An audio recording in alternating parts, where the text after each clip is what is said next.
Good evening. అందరికన్నా first నేనే చెప్తా, advance happy birthday Charan.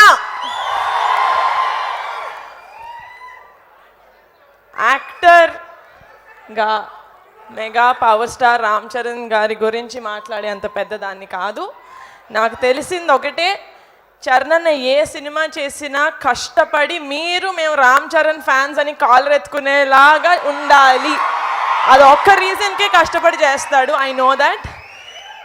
But ఇప్పుడు ఒక ఆడపిల్లలాగా మాట్లాడతాను. Charan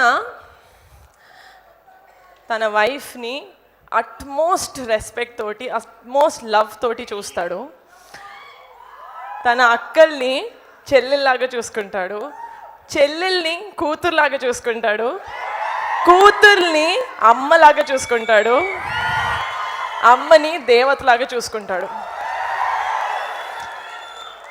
mega power star Ram Charan గారి ఫ్యాన్స్ లాగా ఇక్కడ నాకు 90% అబ్బాయిలు కనిపిస్తున్నారు. కాబట్టి చరణ్ నుంచి మీరు ఏదైనా తీసుకోవాలి అంటే ఆడపిల్లని అమ్మవారిలాగా ట్రీట్ చేయండి. అండ్ ఒక ఆడపిల్ల పక్కన mega power star Ram Charan గారి ఫ్యాన్స్ ఉన్నారు అంటే ధైర్యంగా ఉండాలి. ఒక ఆడపిల్ల ఉంటారు కదా. చరణ్ బర్త్డే రోజు ఇది ప్రామిసా కాదా?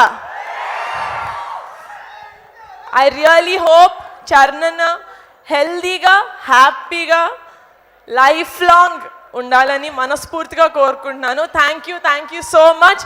I love you so much Charan. వీళ్ళందరికన్నా ఒక మెట్టు ఎక్కువ నాకు నువ్వు అంటే ఇష్టం.